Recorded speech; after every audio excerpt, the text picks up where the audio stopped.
It's the most wonderful time of the year. It's the week before rivalry games, and Georgia's going to play UMass, which we're going to talk about at the end of the game. But Matt DeBerry, we've got a huge game in the Big Ten. Stop me if you've not heard that before. We've got Indiana and Ohio State.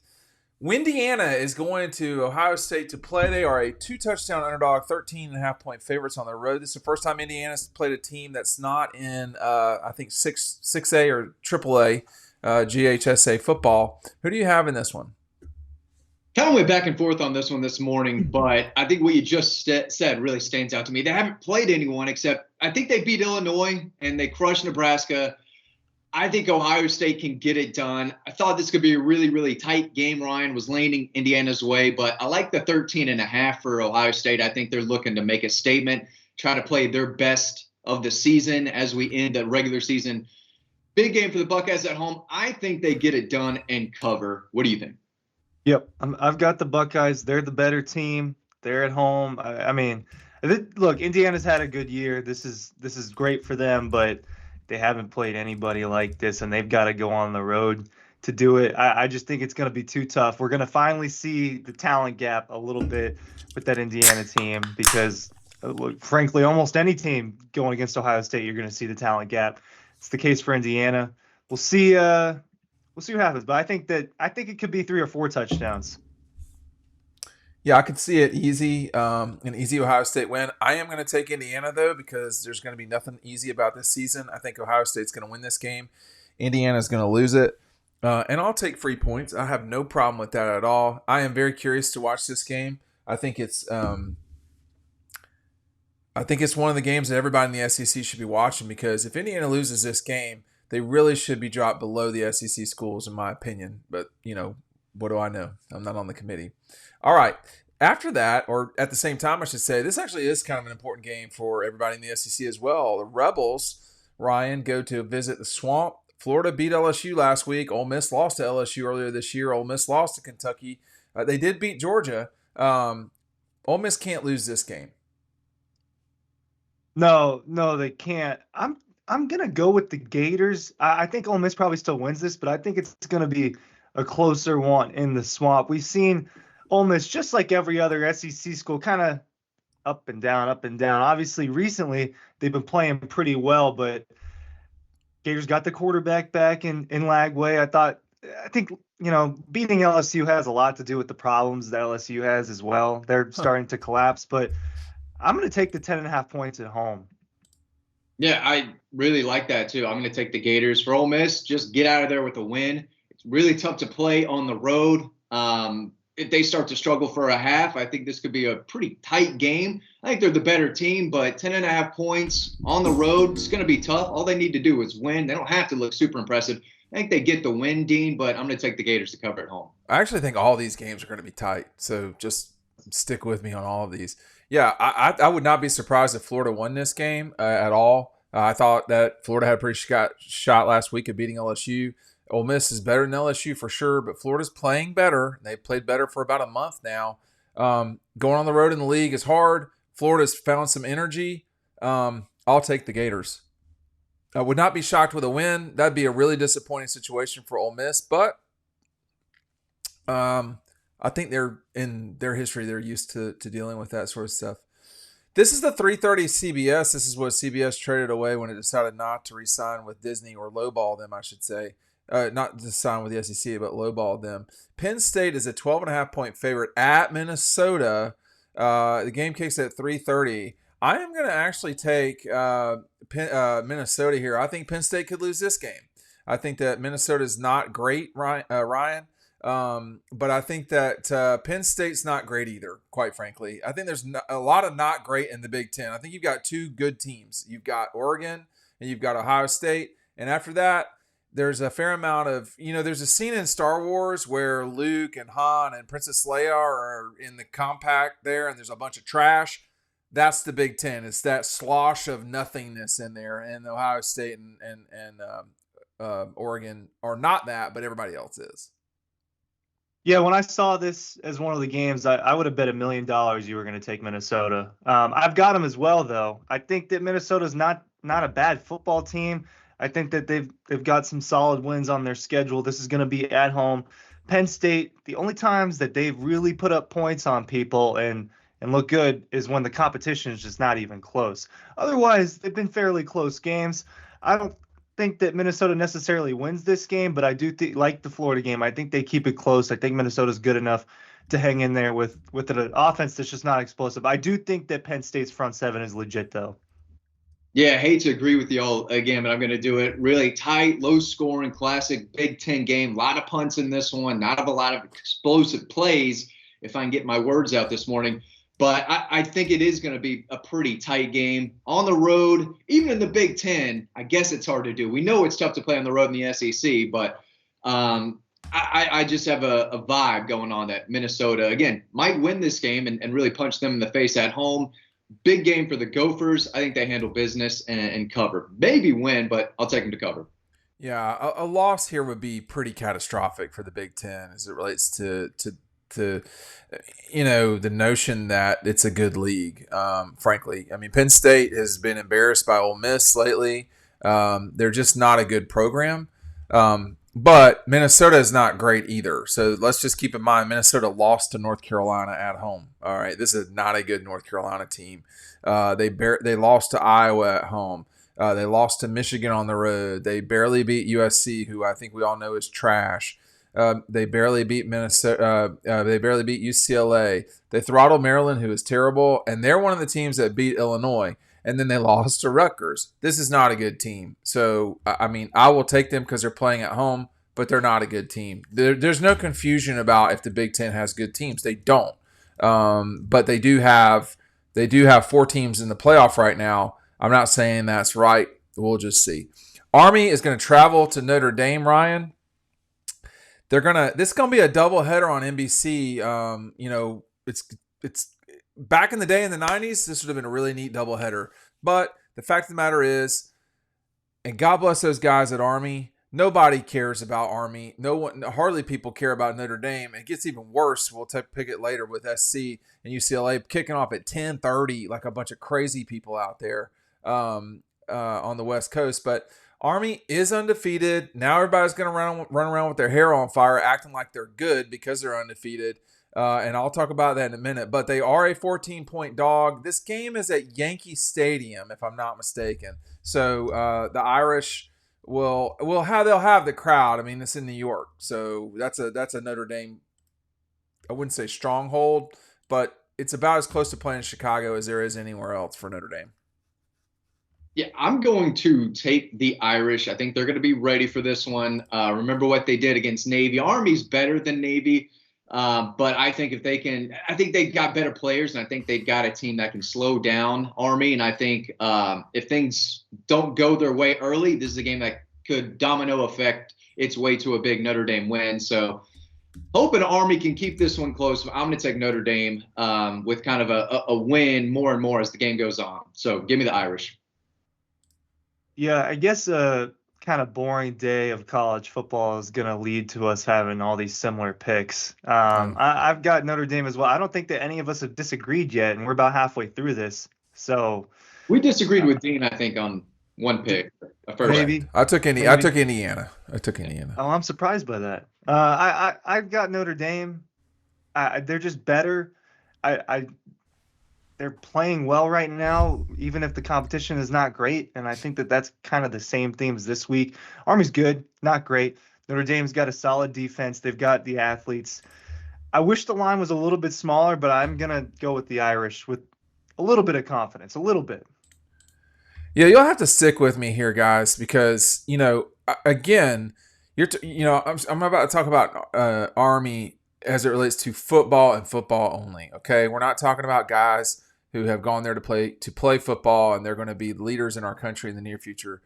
They have literally played nobody. Okay, Lehigh, Florida Atlantic, Rice, Temple, Tulsa, UAB, East Carolina, Air Force, North Texas. Some of these wins have been pretty substantial. Don't get me wrong.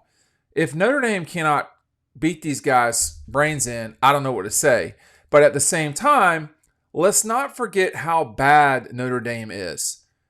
They have lost, to a 6-5 MAC school that got punked last night by Miami of Ohio, not Florida.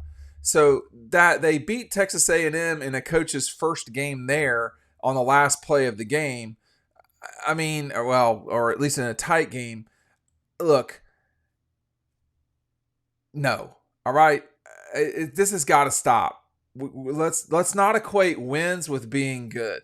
It's not the same thing. I think Notre Dame is going to absolutely hammer these guys. I don't think it's the same level of athlete. In fact, I'm certain it's not. If Notre Dame cannot absolutely smoke these guys, there's a problem at Notre Dame. And the game they're either going to, I would imagine, host if they don't get tripped up by SC, which I think is out of the question.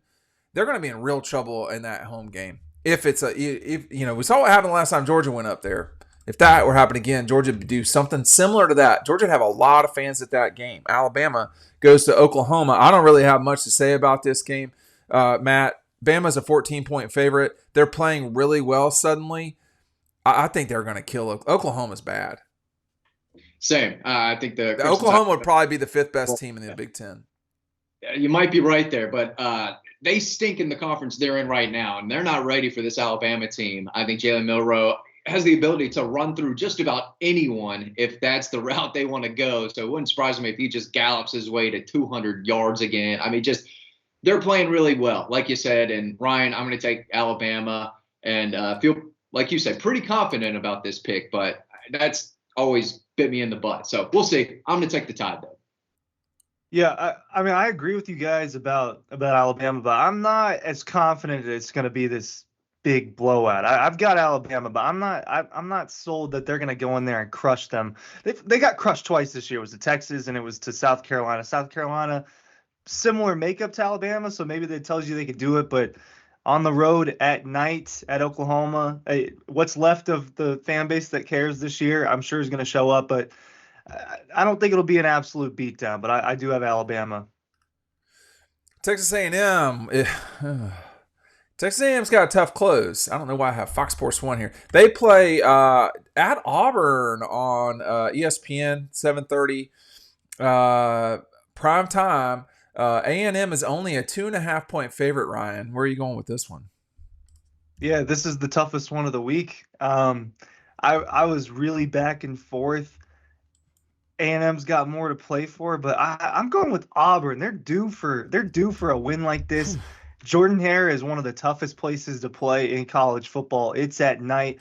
They've been hanging around with the rest of the conference. I think a lot more than people realize. Its worst loss really was to Georgia.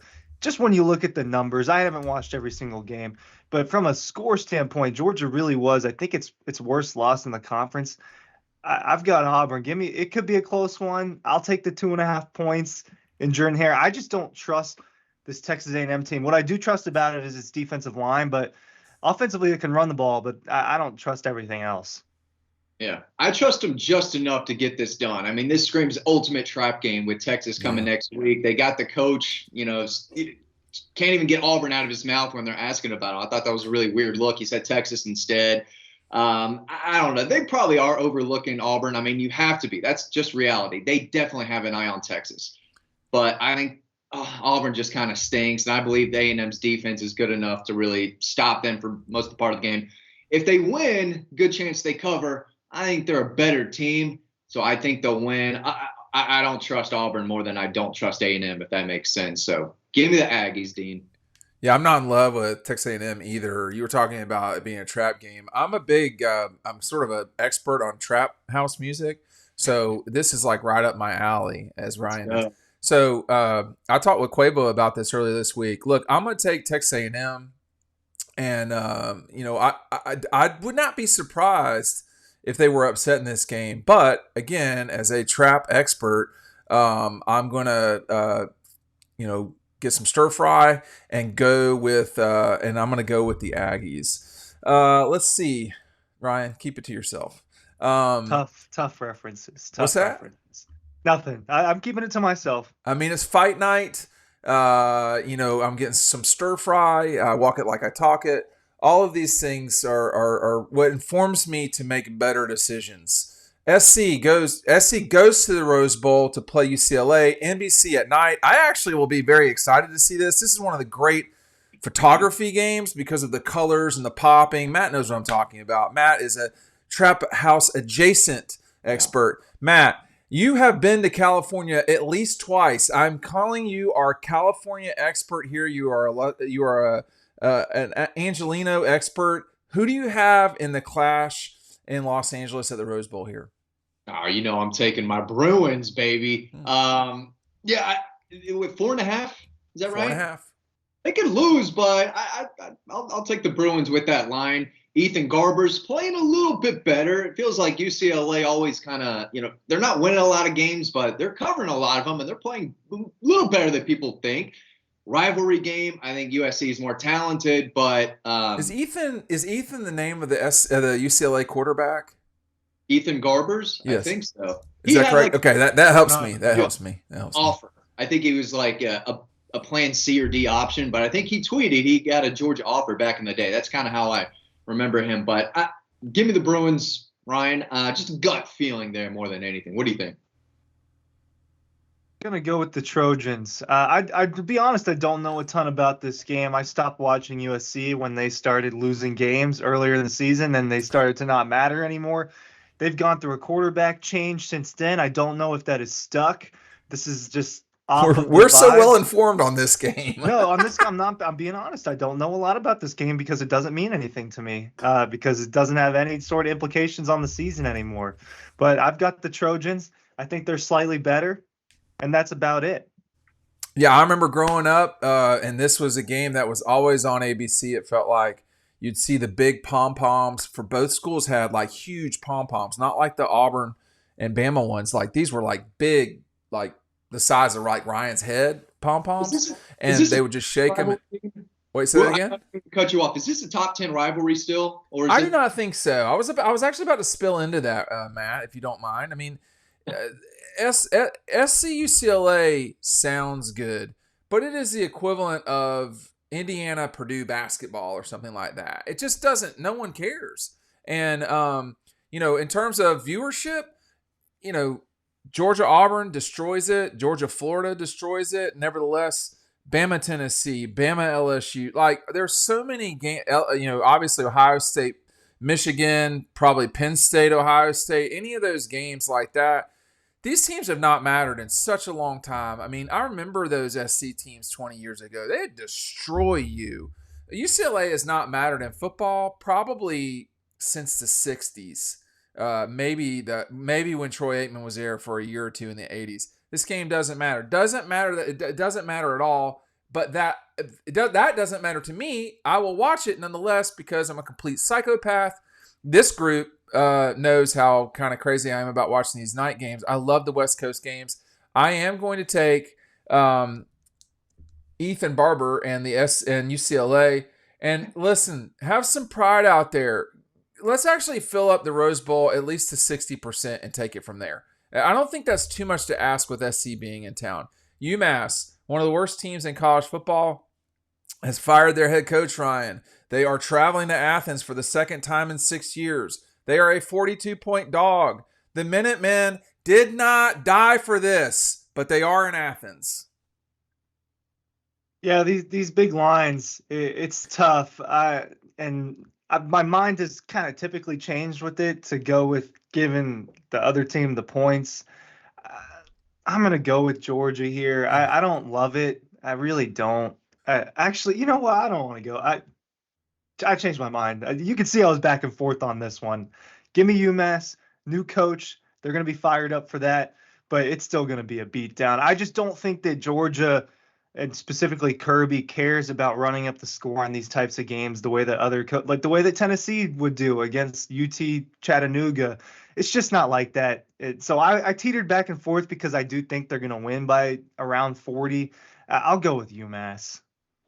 Yeah, no Andy Isabella this time for the Minutemen coming to Athens. That guy torched them. I don't think they've got the offensive firepower to get around the 10-point mark. I think Georgia gets into the 40s and covers this game. But no head coach. Again, they're a really bad team, and now they're without their leader. They just can't. I don't know. I think Georgia's going to get some of those younger guys in there who are going to play hard, try to make some plays, and I can see them covering in the fourth quarter. So Georgia shouldn't have any problem with this one, Dean. So clean, comfortable cover on my end. So I'm going to take the Dogs. Yeah, I was talking to Marcus Camby earlier this week. I don't know if y'all know who that is, but he led UMass to a 35-2 regular season. John Calipari was the coach there. Bruiser Flint, the assistant. Anyway, you had Edgar Padilla, Marcus Camby. These guys balled out. They were really good. They got to the Final Four. Of course, they strung out a bunch of wins. They lost to GW as the number one team in the country in late February, and then went on to go, and they lost to Kentucky narrowly by about 7 and in their season 35-2. So I was talking to Marcus earlier this week. It really still aggravated him that they did not get the national championship that season. That was a really good Kentucky team, though, I have to say. UMass stands no chance to win this game. Zero. No, like Indiana's chance to win the national championship is better, and that is like zero. So UMass not going to win this game. I'll take the Minutemen. However, just because of sort of the other things that have been explained in this video, Kirby just doesn't care about this. I would not want the game to be anywhere close to being close. I do think now suddenly style points matter because of college football playoff, but I just, y'all, I mean, I don't know why you'd take Georgia in a big line game. I mean, they are probably 30% chance of covering this line. It just never happens. Anyway, thanks for watching. We'll see you after the game on Riding Home.